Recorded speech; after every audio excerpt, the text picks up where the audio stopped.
Tonight, we revisit the night of October 6, 1985, when chaos, fear, and rage collided, and a dedicated police officer lost his life in one of the most violent uprisings the UK had ever seen. Tottenham in the 1980s was a community under pressure. Rising unemployment, racial tension, and mistrust of the police had created a volatile environment. When a local woman, Cynthia Jarrett, died during a police search of her home, anger exploded into open conflict. As flames tore through Broadwater Farm estate, hundreds of officers were deployed to contain the riots. Among them was PC Keith Blakelock, a 40-year-old father of three, sent to protect firefighters as they battled the inferno. But as darkness fell, the situation spiraled out of control. Officers were attacked by angry mobs armed with sticks, machetes, and knives. In the confusion, Blakelock became separated from his team. Moments later, he was surrounded. Witnesses described a horrifying scene: the officer dragged to the ground, beaten, and stabbed multiple times. His colleagues tried desperately to reach him, but the mob's ferocity made it impossible. By the time they got through, it was too late. PC Blakelock died where he fell. His murder marked the first killing of a police officer during a riot in modern British history. Worn in 1958, Keith Blakelock wasn't just a uniform, he was a devoted husband and father. Friends described him as calm, kind, and deeply committed to his duty. He had joined the Metropolitan Police in the late 1970s, believing he could make a difference in a city often divided by inequality and mistrust. He was stationed in Tottenham, one of London's toughest areas, known for social unrest. But Keith didn't shy away from the challenge.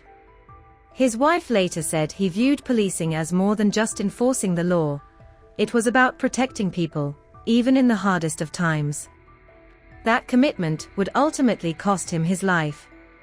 In the chaotic aftermath of the riot, the hunt for Blakelock's killers began immediately. Detectives faced immense pressure from both the public and the government to bring someone to justice. Dozens of arrests followed. 6 men, known as the Tottenham Six, were charged and convicted in 1987. But within a few years, their convictions were quashed amid shocking revelations that key evidence had been fabricated and confessions extracted under duress. It was a devastating blow for both the investigation and the Blakelock family. Years of courtroom battles produced no answers. Witnesses recanted, evidence was lost, and community distrust deepened. The case became one of Britain's most controversial investigations, exposing flaws in how police handled race relations, evidence, and internal accountability during the 1980s. For decades, the question remained: who really killed PC Blakelock? In 2013, nearly 30 years after the murder, Nicholas Jacobs was charged following a fresh review of the evidence. He had been a teenager at the time of the riots, and new witness statements implicated him in the attack. But once again, the case faltered. During trial, the prosecution relied heavily on testimony from witnesses who later admitted to inconsistencies. Jacobs denied any involvement, insisting he had been falsely accused. In 2014, he was acquitted of all charges. The verdict left the Blakelock family devastated. 3 decades later, no one had been held accountable. The murder of PC Keith Blakelock remains one of the darkest chapters in British policing history. His death symbolized the violent breakdown between law enforcement and the communities they served. For the police, it was a tragic reminder of the dangers of the job. Keith's widow and children endured decades of unanswered questions. Each new investigation raised hopes that were quickly dashed. "We just want to know the truth," his wife once said, "not revenge, just the truth."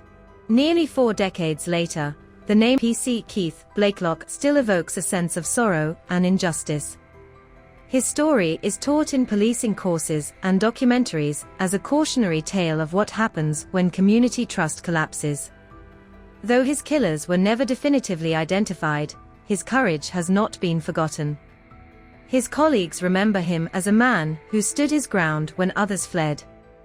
Every year, at memorials across the UK, officers pause to remember Blakelock, not just as a victim of violence, but as a symbol of dedication to duty in the face of chaos.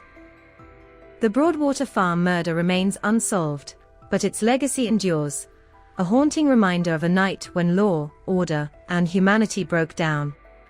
What do you think really happened that night? Was justice ever truly served? Let us know your thoughts in the comments below. And don't forget to subscribe for more deep dives into Britain's most chilling true crime stories.